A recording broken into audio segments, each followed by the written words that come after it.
I graduated from high school there in 1956 after spending 2 years there as a junior senior. Then I stayed on for postgraduate courses and graduated again in 1958.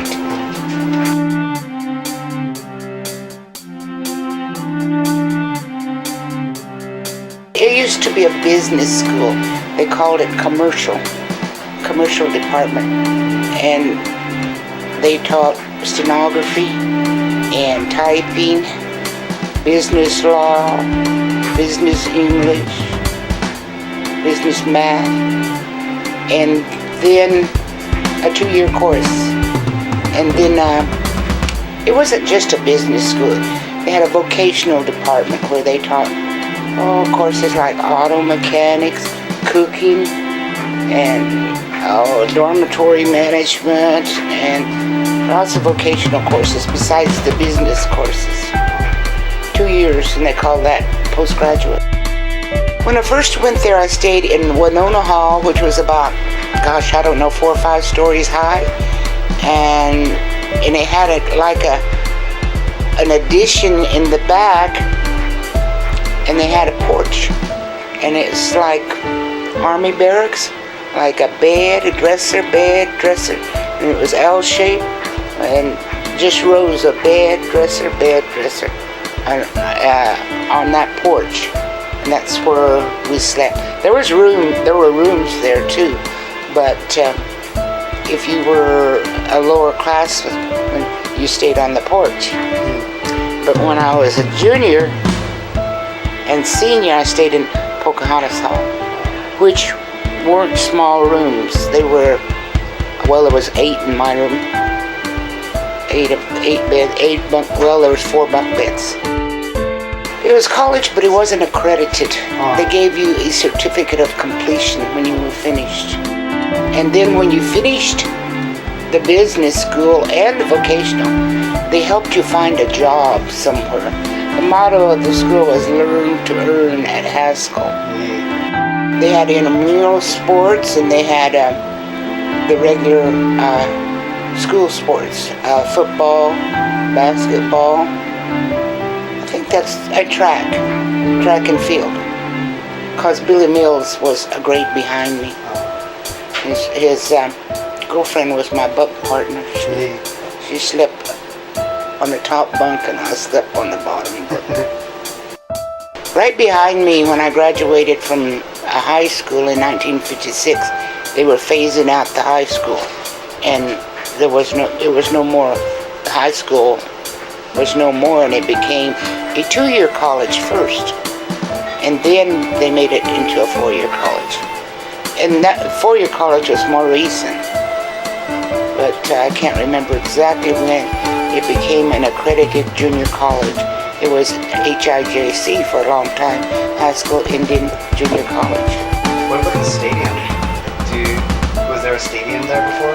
Oh yeah, the stadium was always, was there, and that was built by Haskell alumni. And I don't know how many years before I ever got there. And one side of it was a boys' dormitory called Tinker Hall, the south side.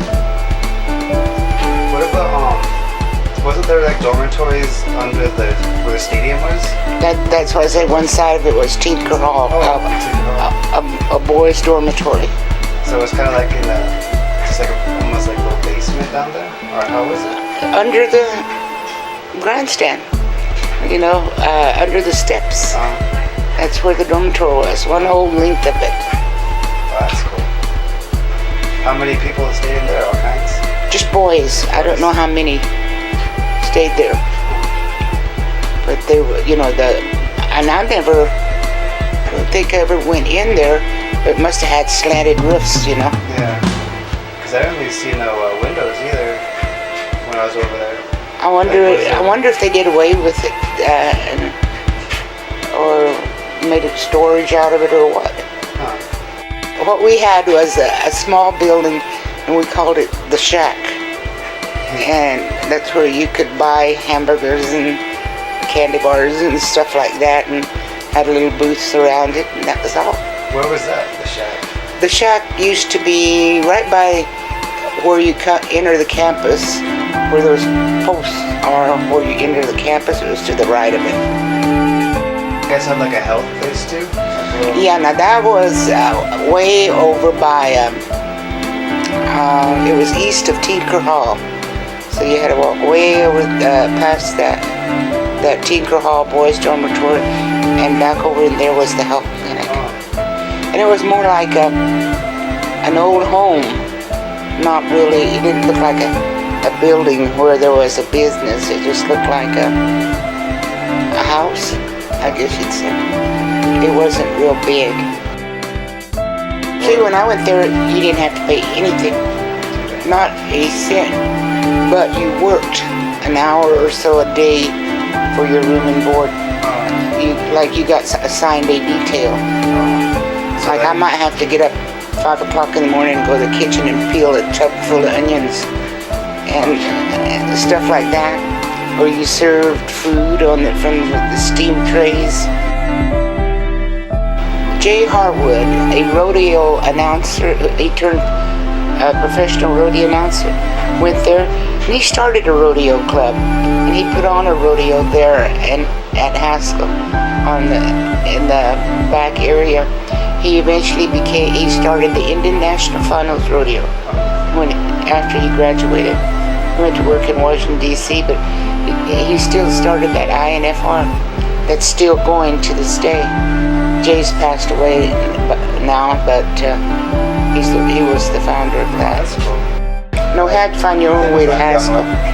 But the one in Oklahoma, they came and picked us up in a cattle truck. They made a 100-mile round trip around northeast Oklahoma, picking up Indian kids and taking them to school every September. And then come May, they drop you back off. And they come again in September and pick up all the Indian kids in a circle in northeastern Oklahoma. That's when you went to Seneca? Yeah. So they went all around state? No, they just in the northeastern part. In Cherokee country there.